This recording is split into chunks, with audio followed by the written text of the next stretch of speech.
পরীক্ষা নিরীক্ষা নয়, পাকিস্তান সিরিজের দলটাই থাকলেও নিউজিল্যান্ডের বিপক্ষেও পরিকল্পনায় স্থিতিশীলতা রাখতে চান নির্বাচকরা। বিশ্বকাপের দল চূড়ান্ত 6 মাস আগে। প্রথমবারের মতো ওয়ার্ল্ড চ্যাম্পিয়ন্স অফ লিজেন্ডস টুর্নামেন্টে অংশ নিচ্ছে বাংলাদেশ। খেলবেন মাহমুদুল্লাহ, আশরাফুলদের মতো কিংবদন্তিরা। ইতিবাচক ফলাফলের প্রত্যাশা। কাঁধের ইনজুরিতে পিএসএল শেষ টাইগার ওপেনার পারভেজ হোসেন ইমনের ফিরে আসছেন দেশে। অনিশ্চিত আসন্ন নিউজিল্যান্ড সিরিজেও।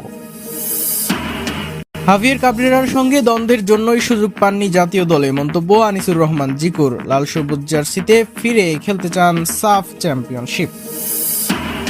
এবং ইংলিশ প্রিমিয়ার লিগে আবারও হোঁচট খেল আর্সেনাল। নিজেদের মাঠে বোর্নমাউথের বিপক্ষে 2-1 ব্যবধানে হার গানার্সদের। কঠিন হয়ে উঠেছে শিরোপা পুনরুদ্ধারের স্বপ্ন। নিউজিল্যান্ডের বিপক্ষে প্রথম 2 ওয়ানডের জন্য বাংলাদেশের 15 সদস্যের দল ঘোষণা করেছে ক্রিকেট বোর্ড।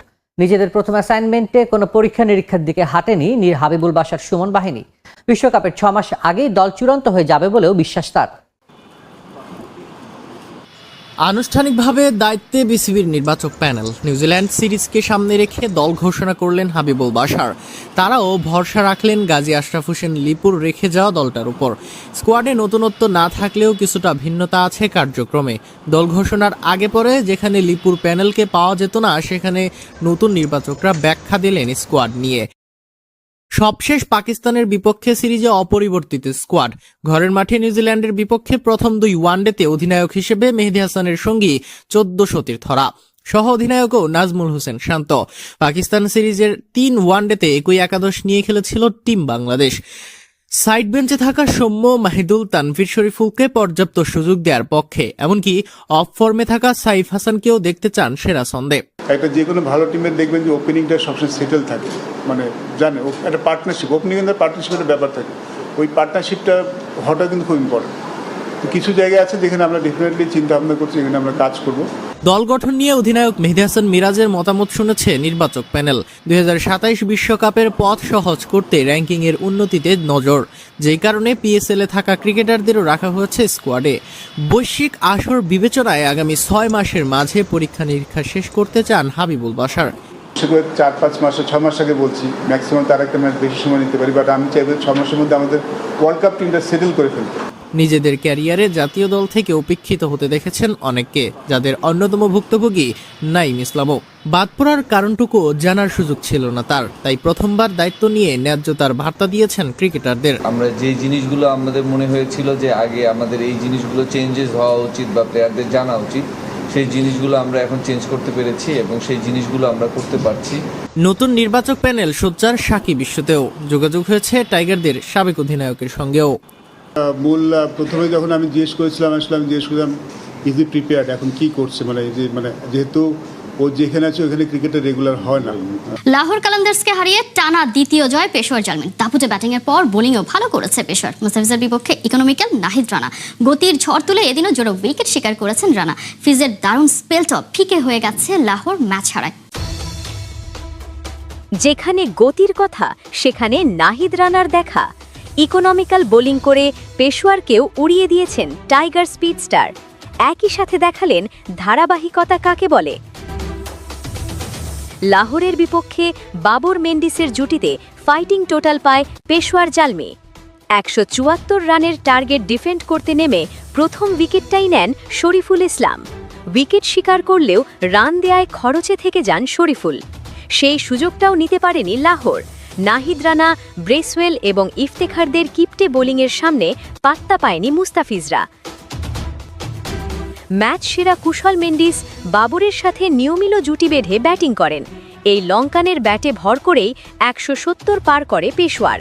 স্কোরটা খুব বড় না হলেও নাহিদ রানা ও ইফতেখারদের বোলিংয়ের সামনে এই রান চেজ করাটাও যেন অসাধ্য হয়ে পড়ে লাহোরের সামনে। আর তাতে 97 রানেই অল আউট হয়ে যায় লাহোর। লাহোর কালান্দার্সের ব্যাটারদের চলছে বাজে সময়। ইসলামাবাদ ইউনাইটেডের বিপক্ষে 100 রানে অল আউট হবার পর এবার শতকই পার করতে পারেনি লাহোর। তারপর পারভেজ ইমনের ইনজুরি দলটাকে দিয়েছে আরও পিছিয়ে। ব্যাটিংটা হচ্ছে না আপ টু দ্য মার্ক, কিন্তু পিছিয়ে নেই ওদের বোলিং ইউনিট। শাহিন শাহ আফ্রিদি আর মুস্তাফিজ জুটি ইকোনমিক্যাল বোলিংয়ের সাথে নিয়মিতই উইকেট নিচ্ছেন, তবুও ম্যাচটা জেতা হচ্ছে না। 4 ম্যাচে 2 জয় নিয়ে টেবিলের 6 নম্বরে লাহোর কালেন্ডার্স। অন্যদিকে সমান ম্যাচ খেলে পেশোয়ারের জয় 3টি। শরীফুল নাহিদ রানাদের সাথে ফিজদের কেবল দূরত্বই বাড়ছে। টপ 4-এ থাকার রেস থেকে ছিটকে যেতে পারে ফিজদের লাহোর। পরের ম্যাচটা কোয়েটার বিপক্ষে, সেই ম্যাচ দিয়ে ফিরতে পারবে তো লাহোর। বিশ্বকাপে লিওনেল মেসিদের খেলা দেখতে সাইকেলে 17,000 কিলোমিটার পাড়ি দিচ্ছেন 3 আর্জেন্টাইন বন্ধু। ইতোমধ্যে পৌঁছে গেছেন সহ আয়োজক মেক্সিকোতে। আর বিশ্বকাপের আগে নরওয়েজিয়ান ক্লাব বোদোর গোলরক্ষক নিকিতা হাইকিন পেলেন নরওয়ের নাগরিকত্ব। তার জন্ম ইসরায়েলে আর পরিবার রাশিয়ান। প্রিয় ফুটবলার আর পছন্দের দেশের খেলা দেখার জন্য ভক্তরা কত কী তো করেন, তবে আর্জেন্টাইন 3 বন্ধু সবার চেয়ে আলাদা। মেসিদের খেলা দেখতে সাইকেলে চড়ে পাড়ি দেবেন 17,000 কিলোমিটার পথ।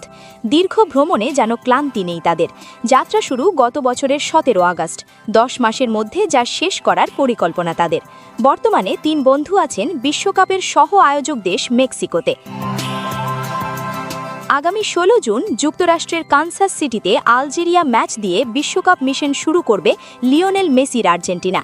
নিজ দেশকে সমর্থন করতে ভিসেন্টে কঙ্কোলোনি, তার 2 বন্ধু মিগেল সিলিও এবং ইয়ামান্দো মার্টিনেজ মিলে সাইকেলে চড়ে বের হয়েছেন ভ্রমণে। ইতিমধ্যে তারা Guatemala, Honduras, Costa Rica, Panama, Ecuador, Peru এবং ব্রাজিল সহ বেশ কিছু দেশ পাড়ি দিয়েছেন। এদিকে 28 বছর পর বিশ্বকাপে খেলার অপেক্ষায় নরওয়ে, যেখানে ভাগ্য খুলতে পারে নরওয়েজিয়ান ক্লাব বোদোর গোলরক্ষক নিকিতা হাইস্কিনের। রাশিয়ান হলেও হাইস্কিনের জন্ম ইসরায়েলে।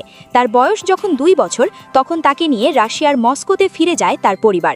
ফুটবলার হিসেবে বেড়ে ওঠার শুরু মস্কোরই এক যুব একাডেমিতে। 2019 সালে বোদোয় নাম লেখানোর পর থেকে নরওয়েতে বসবাস করছেন তিনি।